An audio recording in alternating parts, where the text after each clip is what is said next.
The remarkable recovery of and the message to her constituents from Gabby Giffords coming up. First, as promised, a special comment on the events of Monday night at Occupy Wall Street at Zuccotti Park. For the entirety of the life of our nation, democracy has been protected, not merely by the strenuous efforts of those of us who cherish it, but mostly and most profoundly by the limitless stupidity of those who would ration it, keep it for themselves and themselves alone, or destroy it. The protests that ended the war in Vietnam reached critical mass only in 1970, when Governor James Rhodes of Ohio pounded on a desk at a news conference and called the student protesters at Kent State University un-American.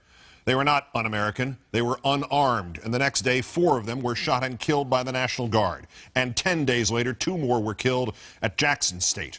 Those protests had themselves only gone mainstream 20 months earlier, when Mayor Richard Daley of Chicago overreacted with mindlessness and sadism to the massing of demonstrators outside the 1968 Democratic Convention, and the whole world watched.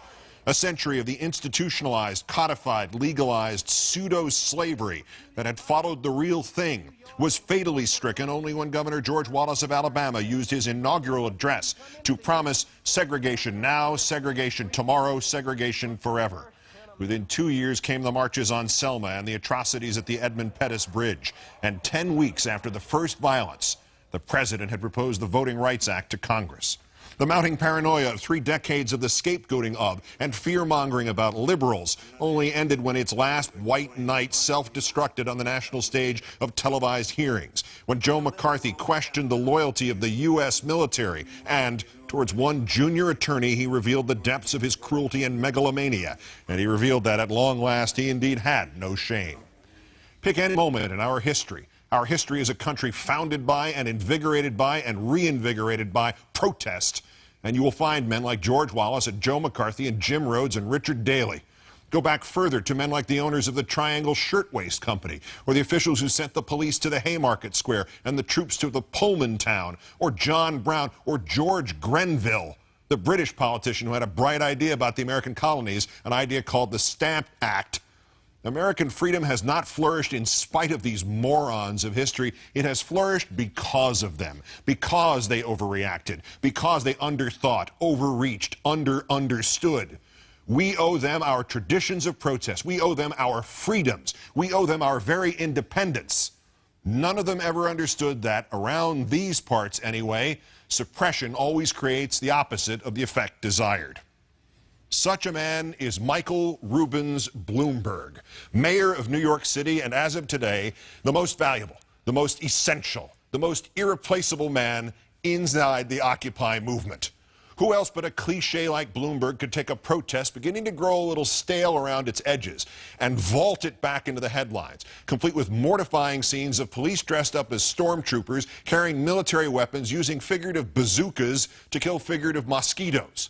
Who else but an archetype like Bloomberg could claim a group of protesters was making too much noise in a residential area and then choose to try to disperse them by bringing out LRAD audio cannons, machines that send painful waves of sound indiscriminately over the very same residential area?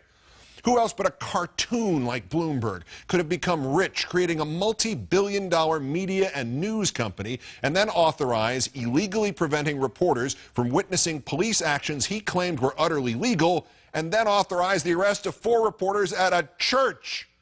Who else but a human platitude like Bloomberg could have just gotten back from Jerusalem and the dedication of a $10 million medical facility for which he generously paid, and then enabled the image of policemen seizing 5,500 books from the Occupy Wall Street library and throwing them in a dumpster as if the cops were book burners?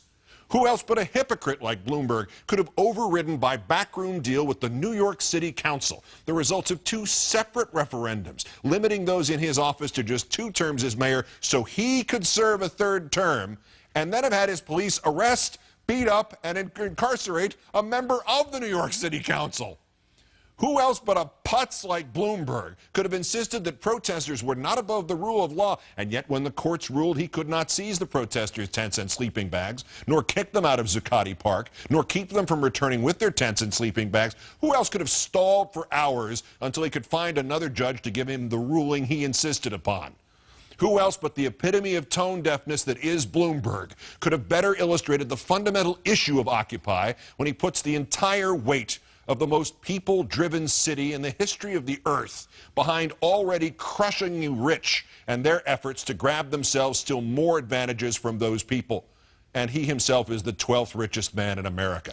Who else but a publicity addict like Bloomberg could have enabled the arrest of 700 protesters on the Brooklyn Bridge, and yet 2 months later, frozen 20 square miles of New York City in gridlock traffic over 2 days so somebody could film another goddamned Batman movie on the 59th Street Bridge, leading to the inescapable conclusion that if you want to tie up a little traffic during a protest for equality and freedom from corporate domination on a bridge in New York City, you will be arrested.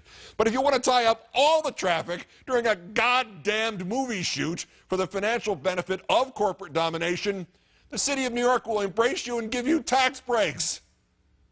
Michael Bloomberg, no such a figure, no such a living, breathing embodiment of all that is wrong and all that is stupid in the establishment in this country could be ordered up from the works of fiction or the casting calls of that goddamn Batman movie they filmed the weekend before he ordered the raid on Occupy Wall Street.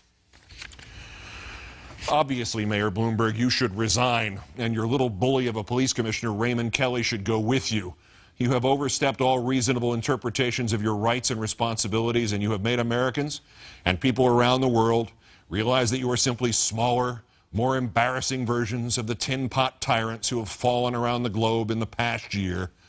But as some of us first thought you might be back on that fateful September afternoon that sadistic cops pepper-sprayed 4 women who had already been trapped inside a police overreaction, and as we thought again the following weekend during the arrests on Brooklyn Bridge, Michael Bloomberg, you have now indeed become the symbol of the Occupy movement.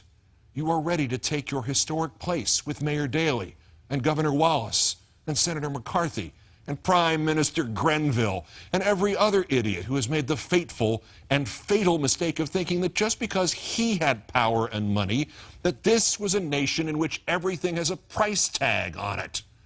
We need you, Michael Bloomberg. We need you to keep making these mistakes. Tone-deaf, sensibility-offending, world-changing mistakes like the pepper spray and the Brooklyn Bridge and the paramilitary assault on Occupy Wall Street last night. Hell, Mike, the freedoms of this wonderful and transcendent nation corrupted by the endless greed of you and the other dozen richest people in it, and the corporations who nevertheless have still managed to own you somehow. These freedoms will not be restored to us in just the next 2 years. I'm endorsing you for a 4th term. Your nation needs you, Mr. Mayor. Occupy needs you. Bloomberg now, Bloomberg tomorrow, Bloomberg forever.